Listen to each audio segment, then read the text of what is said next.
की आर्थिक आजादी है। 1947 में हम आजाद हुए अपनी सरकार चुनने को, लोगों की सरकार, लोगों के द्वारा लोगों के लिए चुने, ये हमें आजादी मिली।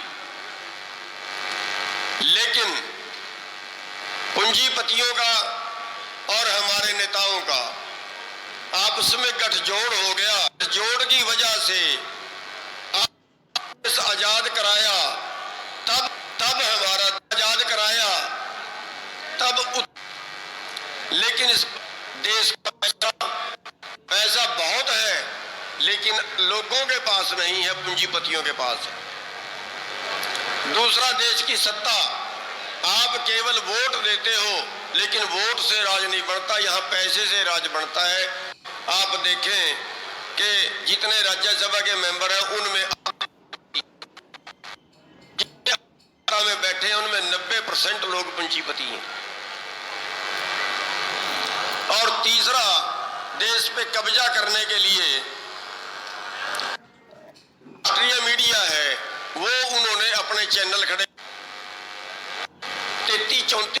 अब जो देश का आम जनमानस है वो जिंदा रहने की लड़ाई लड़ रहा है, और हालात ये पैदा हो गए हैं कि करोड़ों लोग भूखमरी से मर रहे हैं। हमारा देश भूखमरी में आज 94वें स्थान पे खड़ा है। 50% बच्चे खुराक पूरी हम उनको नहीं दे पाते, ये सरकार का आंकड़ा बता रहा है।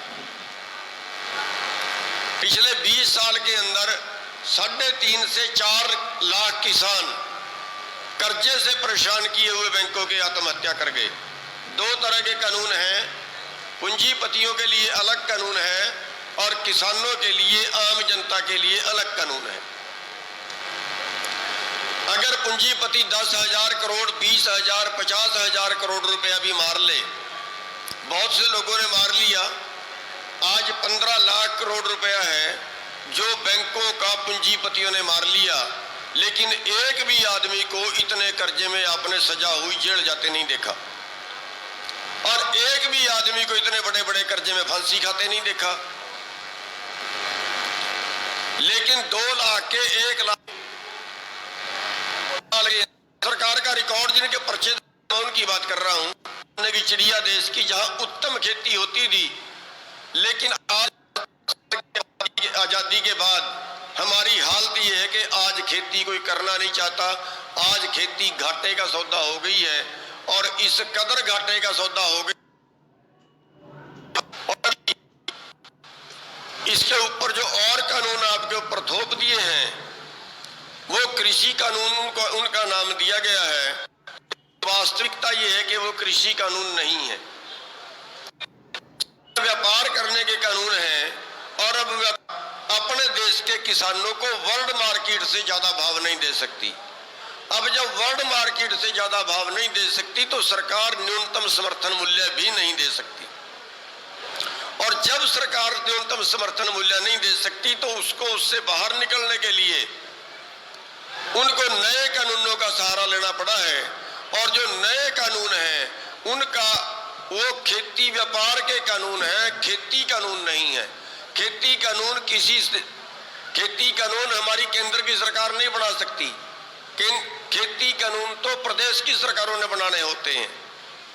ये व्यापार करने के लिए अब आपका जो अनाज है वो व्यापारी खरीदेंगे, और व्यापारी किस भाव पे खरीदेंगे? वर्ल्ड मार्केट का रेट होगा पूरी दुनिया का।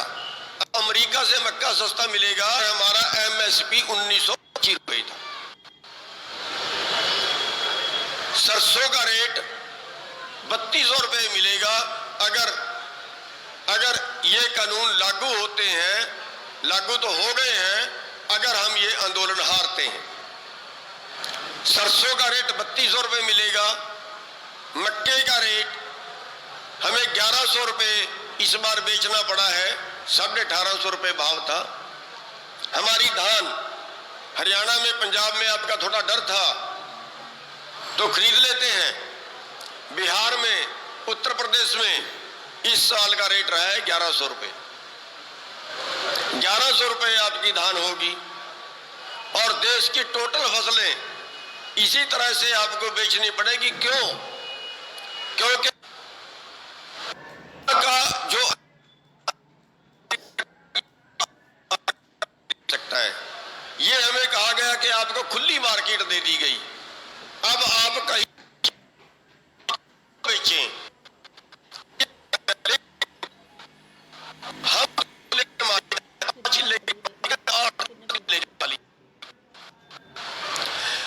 यहाँ किसान है, ये तो उसकी जीविका है खेती। और अमेरिका के अंदर 10 किले 20,000 किले का मालिक है, 50,000 किले मालिक। क्या 5 किले वाला 10,000 किले वाले से मुकाबला कर लेगा?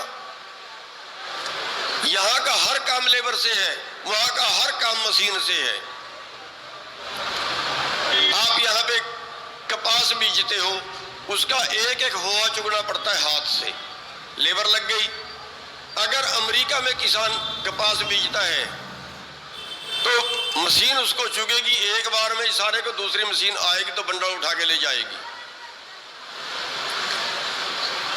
यहाँ आप ट्रैक्टर लेके जाओगे खेत में, 2 किले की जुताई करोगे, 2 किलोमीटर लेके जाओगे, 2 किलोमीटर वापस लाओगे।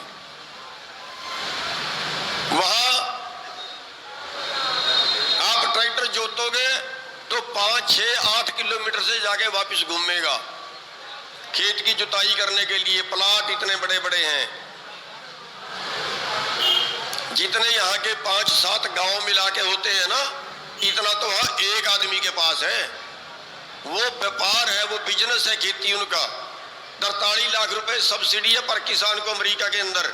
हम उनका मुकाबला कर पाएंगे? हम उनका मुकाबला किसी हालत नहीं कर सकते।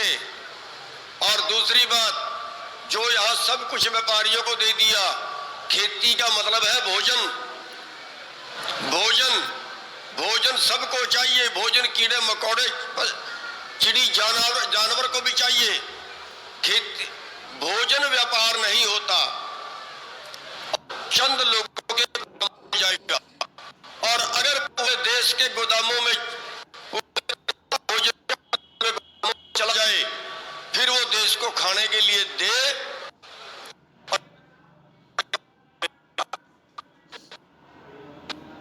दाल बेची ना आपको, उन्होंने खरीद के रखी थी और उन्होंने 50 रुपए में किलो में खरीद के आपको 200 रुपए किलो में बेची थी, आपके याद होगा।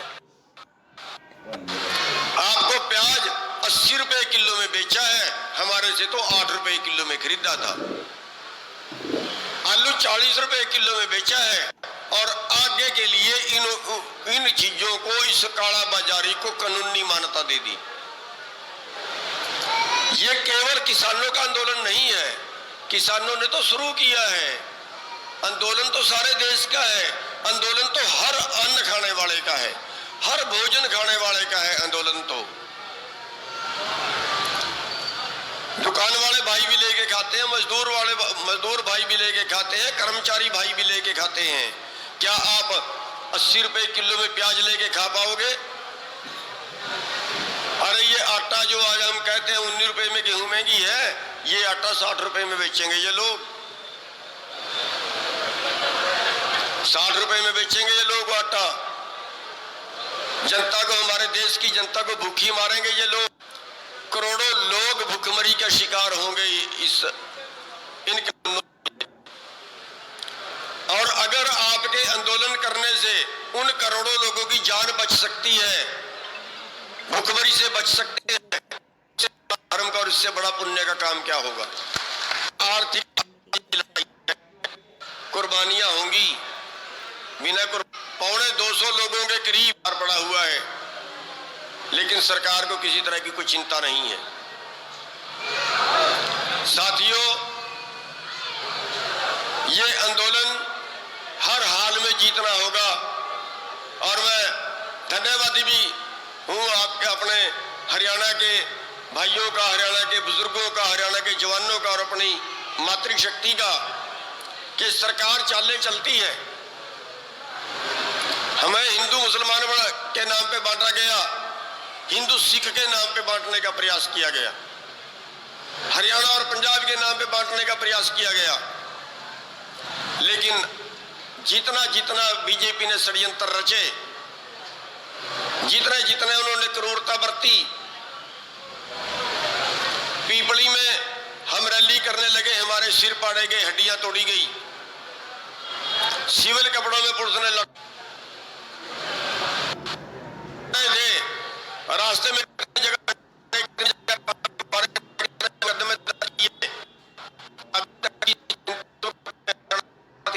के दर्ज कर चुकी है, इरादा कत्ल। साथियों, लेकिन इस सब के बावजूद हरियाणा के भाई, हरियाणा के बहने और ज्यादा मजबूती से आंदोलन में कूद चुके हैं। मैं बधाई देना चाहूंगा कि जिस दिन का हरियाणा जागा है ना, उस दिन के सरकार को पसीने छूट गए हैं।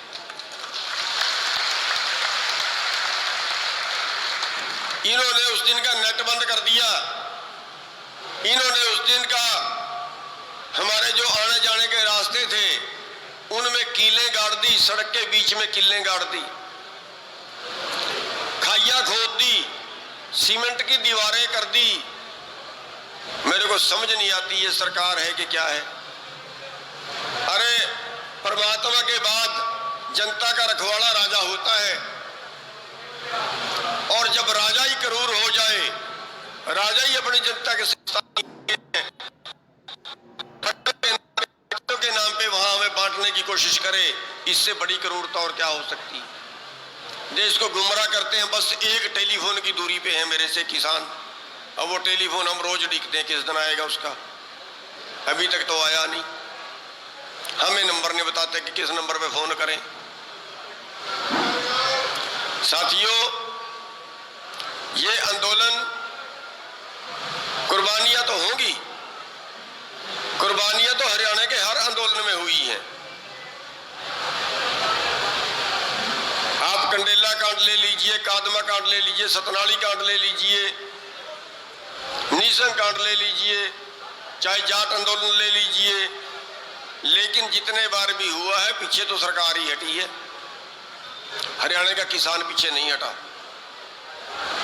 साथियों, इस बार भी जो ये आंदोलन है, ये हमें दमखम से लड़ना है। आज हम रास्ते में आ रहे थे, कोई गांव ऐसा नहीं था जिसने जाम में सहयोग नहीं किया। जितने गांव सड़क के पास थे, हर गांव में जाम था।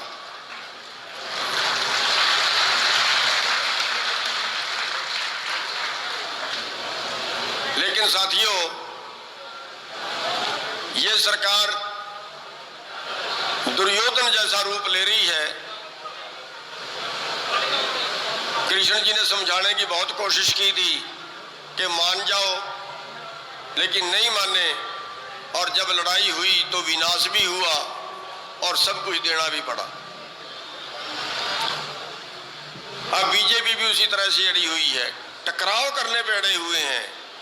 इन्होंने कहा हम 700 पंचायतें करेंगे देश के अंदर, किसानों के बराबर में किसान के आंदोलन को तोड़ने के लिए 700 पंचायतें करेंगे।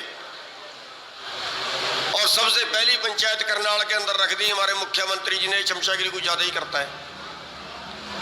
करनाल के अंदर रख दी सबसे पहली पंचायत। हमने मैसेज दिया, मुख्यमंत्री जी ये किसान पंचायत मत करिए, इस तरह से आप मुकाबले में मत आइए। बोला नहीं आऊंगा,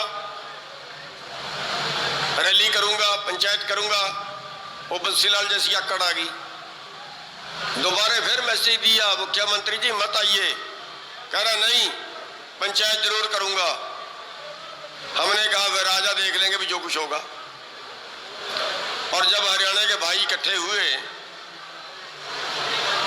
जब किसान और मजदूर वहां पे पहुंचे और हेलीकॉप्टर नीचे आने लगा और लोग नीचे घुस गए, उसके ऊपर से ही उठा के वापस ले गया।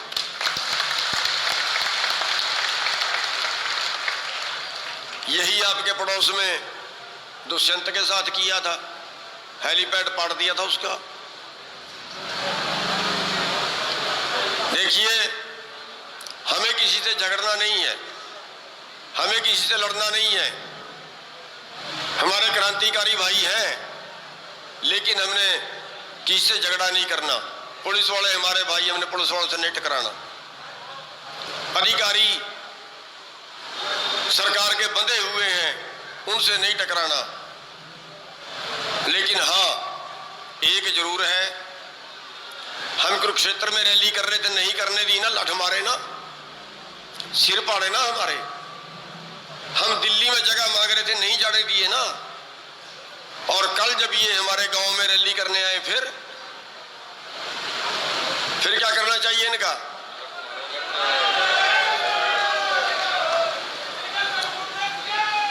बस जब ये हमारे गांव में रैली करने आए ना, हमारे गांव में वोट मांगने आए ना, तब इनकी तसल्ली जरूर कर लेना।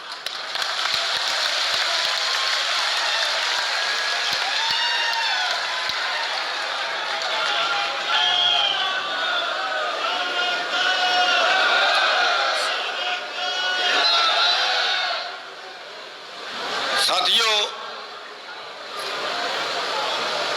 दो तीन चीज है, दो तीन बेनतियां हैं आपसे कि एक तो जो इस आंदोलन में, जो भाई इस आंदोलन में समाज का सहयोग ना करे, आंदोलन में सहयोग ना करे, अलग चले, आप लोगों ने उसका सहयोग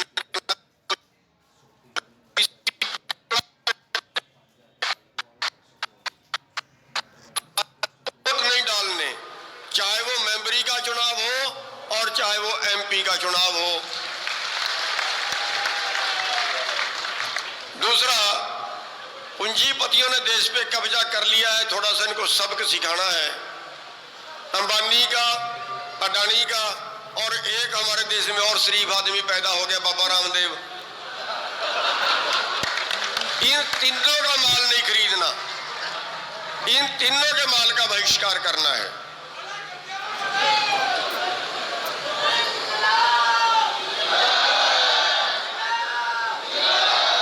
साथियों,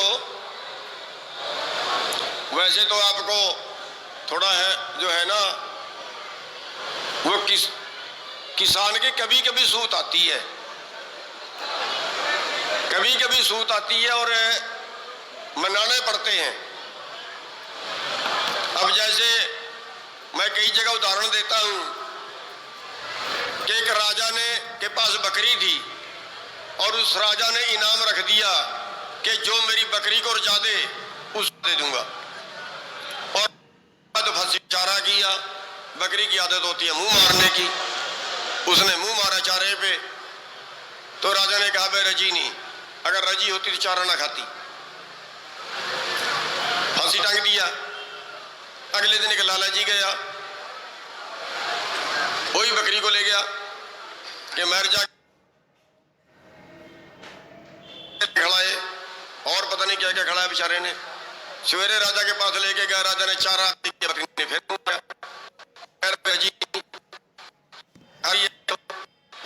किया। मेरे जैसा था किसान, कर्जा तो सिर पे पहले ही चढ़ा हुआ था, थोड़े दिन में फांसी तो वैसे ही खानी थी।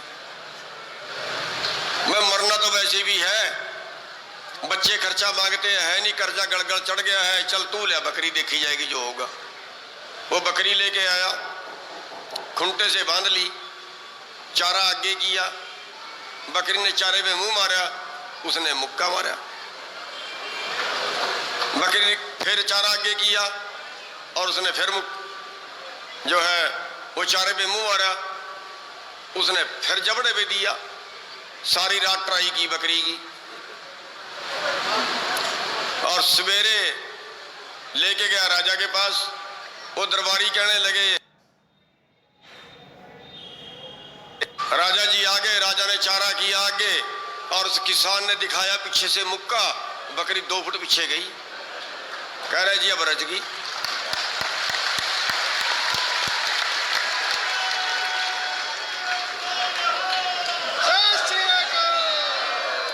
अब मैं इसलिए सुना रहा कि ये मोदी वही बकरी है, ये ऐसे जानी पड़ेगी। तो ये लड़ाई तब तक लड़ी जाएगी जब तक ये लड़ाई जीती नहीं जाती। और मैं आप सबका धन्यवाद करना चाहूँगा जो आप इतनी संख्या में इस लड़ाई में कूदे हो। साथियों, ये लड़ाई कुर्बानियाँ भी मांगेगी।